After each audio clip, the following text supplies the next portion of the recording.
Yana stakato, bu hozirgi stakato, yumshoq stakato, yana qattiq stakatolar ham bor. Masalan, Yevropa nimalarida ovoz sozlash mashqlarida masalan mi ya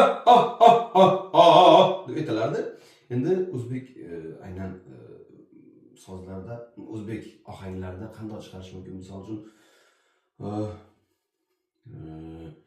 endi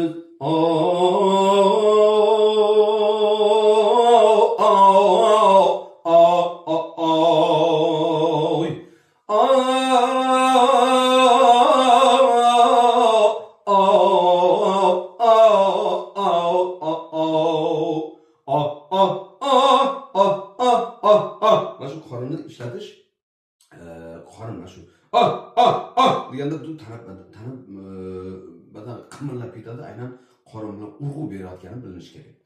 Ana shunda stakato yaxshi ishlagan bo'ladi va mana shu diafragma deymiz, o'sha diafragma aynan o'pkani yaxshi ishlayotganligi, nafasni yaxshi ishlayotganligi aynan shu mashqlar orqali sezishimiz mumkin.